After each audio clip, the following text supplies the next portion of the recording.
حیدری صاحب جی. شکریہ جناب چیئرمین. میرا نام لیتے ہی آپ کا رخ بھی ادھر تھا. پتہ نہیں کوئی ناراضگی ہے یا کیا ہے. ناراضگی کوئی نہیں. دیکھیے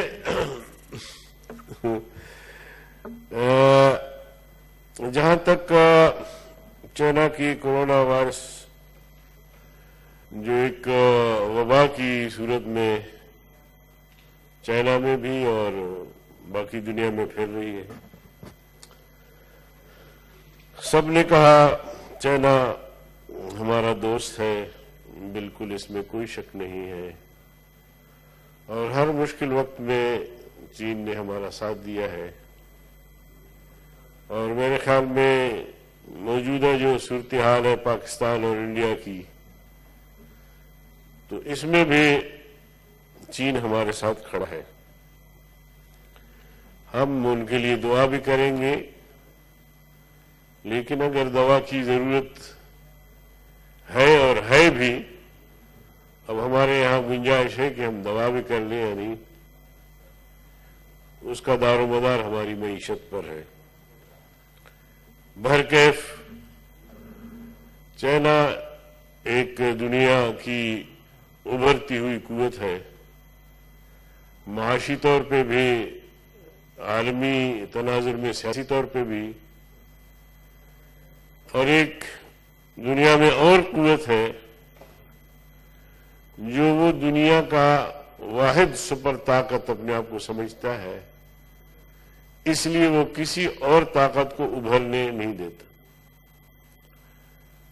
اس کی ہمیشہ کوشش یہ رہی ہے کہ کسی طرح چائنا کی جو رفتار ہے اس کو کم کیا جائے، چاہے معاشی طور پہ، چاہے سیاسی طور پہ، عالمی دنیا میں. کبھی جناب چیئرمین دنیا دو محوری ہوتی تھی.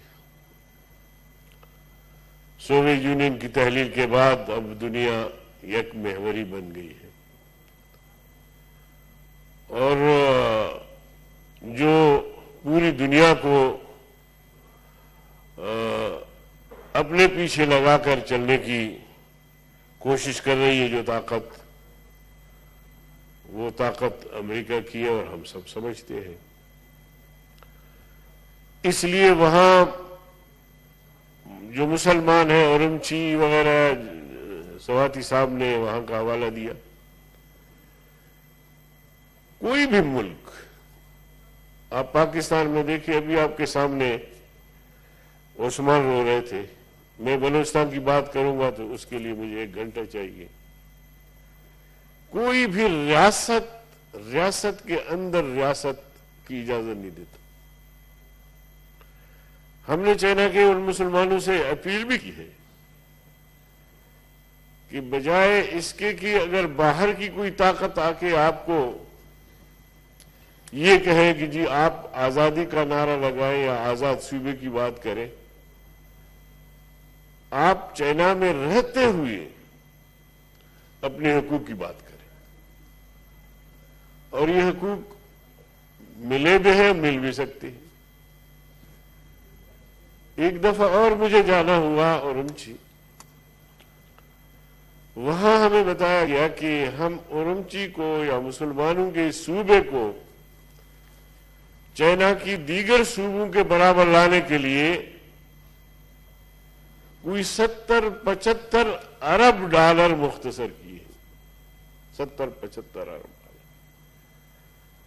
تو یہ ہماری طرح نہیں ہے کہ اگر بلوچستان میں حقوق کی بات ہو گئی، سندھ میں، فاٹا میں، تو پھر راستہ بند کیا جائے، پھر گرفتار کیے جائے. پھر اس طرح نہیں ہے، بلکہ وہ وہاں لوگوں کو حقوق بھی دیتے ہیں، ان کی ترقیاتی کام بھی کرتے ہیں، اور اس صوبے کو باقی صوبوں کے برابر لانے کے لیے بھی کوشش میں لگے ہوئے ہیں.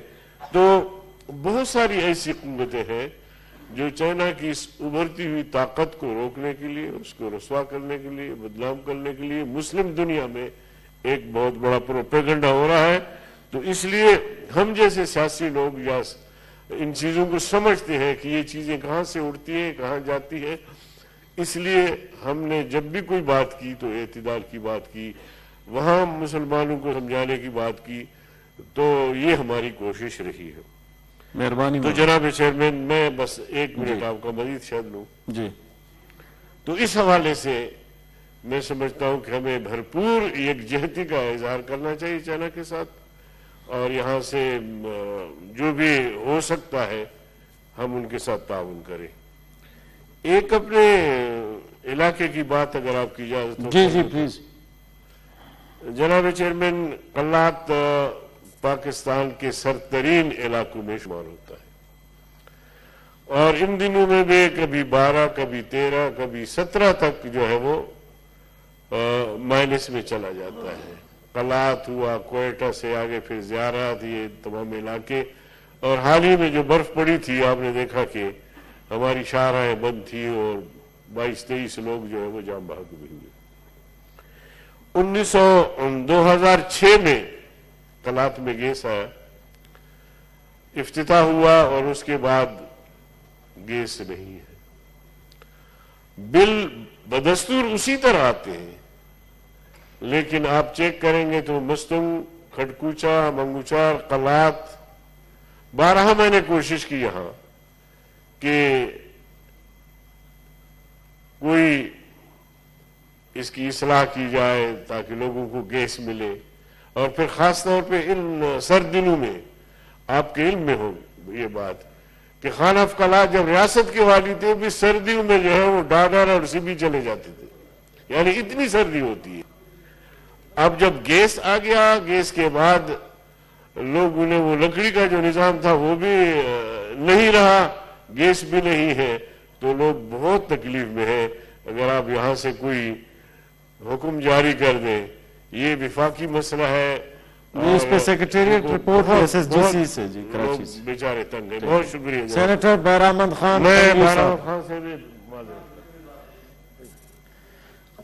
اچھا کہ معذرت کر لی، ورنہ بات